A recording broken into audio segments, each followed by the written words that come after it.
बिहार की राजनीति में एक बार फिर से हलचल मच गई है। केंद्रीय गृह मंत्री अमित शाह के एक बयान ने सियासी पारा चढ़ा दिया है। शाह ने संकेत दिया कि बिहार में एनडीए की ओर से मुख्यमंत्री का चेहरा विधानसभा चुनाव के बाद तय होगा।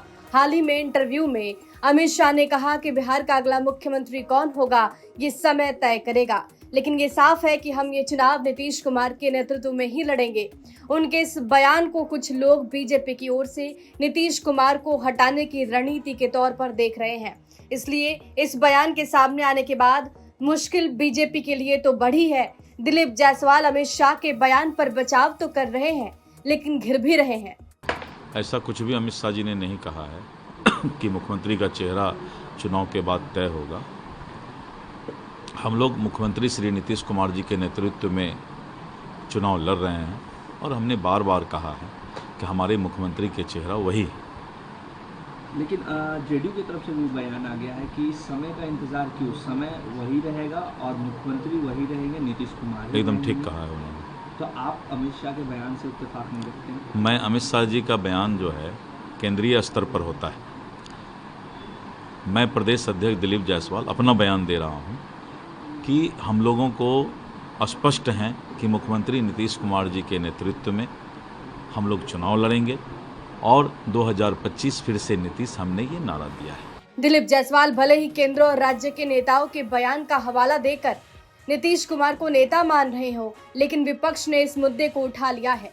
कांग्रेस के पूर्व प्रदेश अध्यक्ष और राज्यसभा सांसद अखिलेश सिंह ने पूछा कि दिल्ली के आलाकमान का चलेगा या बिहार के नेताओं का चलेगा। भारतीय जनता पार्टी का बिहार शाखा को कुछ और कहा गया है। एक कॉन्स्पिरेसी हो रही है नीतीश कुमार के खिलाफ, और यहाँ गृह मंत्री जी कुछ और कहते हैं कि जब चुनाव के बाद मुख्यमंत्री का फैसला होगा। तो साफ तौर पर कोई भी जो राजनीतिक व्यक्ति होगा, जो जिसमें थोड़ी भी राजनीतिक सजगता हो है, वो समझ सकता है कि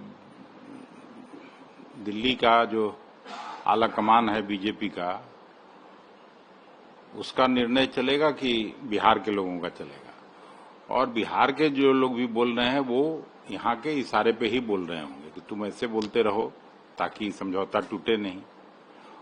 नीतीश जी इस बार खास करके बीजेपी के साथ सरकार बनाने के बाद भारतीय जनता पार्टी ने उनको कठपुतली बना के रखा है।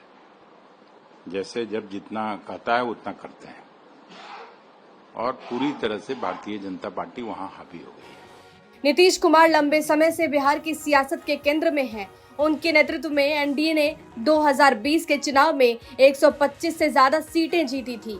इसमें बीजेपी ने 74 और जेडीयू ने 43 सीटें जीती।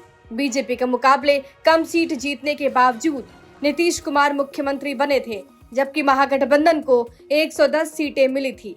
अब नीतीश कुमार के स्वास्थ्य और बीजेपी बड़ी पार्टी होने के हवाले को लेकर बार बार ये सवाल आ जाता है, जिसकी वजह से जेडीयू और बीजेपी के बीच टेंशन बढ़ जाती है। ब्यूरो रिपोर्ट, बिहार तक।